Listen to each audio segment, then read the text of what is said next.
Hi అండి.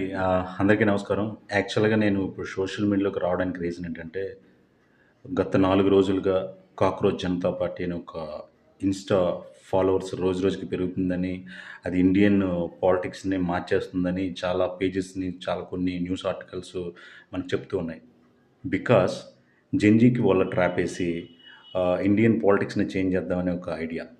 So, యాక్చువల్‌గా ఒక యూత్ ఒక న్యూ పార్టీని క్రియేట్ చేయడం అందరూ అప్రిషియేట్ చేయలే. కానీ యాక్చువల్‌గా ఈ పార్టీ ఎనక ఏ కుట్రున్నదనేది గూడా మనం ఆ ఫాలోవర్స్‌ని చూస్తేనే అర్థమవుతుంది. బేసిక్‌గా ఇందులో మేజర్ ఫాలోవర్స్ అందరూ పాకిస్తాన్, బంగ్లాదేశ్, టర్కీ ఇట్లా మిగతా కంట్రీల నుండి ఫాలో అవుతున్నారు. సో, మీరు ఆ పేజ్‌లోకెళ్ళి చాలా చెక్ చేసినా కనిపిస్తుంది. నెక్స్ట్ ఏంటంటే ఈ పేజ్‌ని ఆపరేట్ చేస్తుంది ఎక్కడి నుండి గూడా యూఎస్ నుండి అనేది తెలుస్తుంది. సో, ఆహ్, జెన్‌జీ అనేది ఒక ఫేక్ న్యూస్‌కి, ఒక ఫేక్ పేజ్‌కి ఒక ట్రాప్‌లో పడి ఇండియాని హేట్ చేయడం మొదలుపెట్టి చాలామందికి ఇదొక పార్టీలా ఉంది. ఆహ్, కనిపిస్తుంది. అంటే మనం ఏదైనా నిజంగా ఇండియన్ యూత్ ఒక పొలిటిక్‌లో గాని ఏదైనా అవేర్‌నెస్ కావాలంటే ఫస్ట్ మీ చుట్టుపక్కల గ్రౌండ్ రియాలిటీని మీరు చెక్ చేయండి. వాటి గురించి డిస్కస్ చేయండి.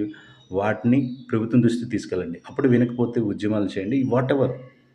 దిస్ ఈజ్ ఏంటంటే ఒక పొలిటికల్ సిస్టమ్‌గా గ్రౌండ్ లెవెల్‌లో స్టడీ చేసి మీరు ముందుకెళ్ళాలి గానీ, ఒక ఫేక్ ఇన్‌స్టా పేజ్‌ని ఒక పార్టీ పెట్టి వాళ్ళు ఎక్కడి నుండి ఆపరేట్ చేస్తున్నారో ఫాలో అయిపోయి, దాని గురించి ఒక కేజీఎఫ్ రేంజ్‌లో మీరు ఎలివేషన్ ఇస్తున్నారు. సో, చదువుకున్న మన ఇండియన్ స్టూడెంట్స్ గానీ, మన యువత గానీ, మన దేశానికి మనమే కాపాడుకోవాలి.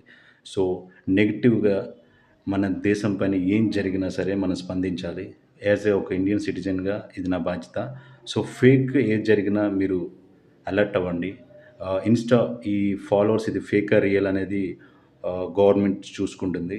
మనం అనవసరంగా ఆవేశపూరితంగా ఫాలో అయిపోయి ఎలివేషన్స్ ఇవ్వడం అనేది కరెక్ట్ కాదు.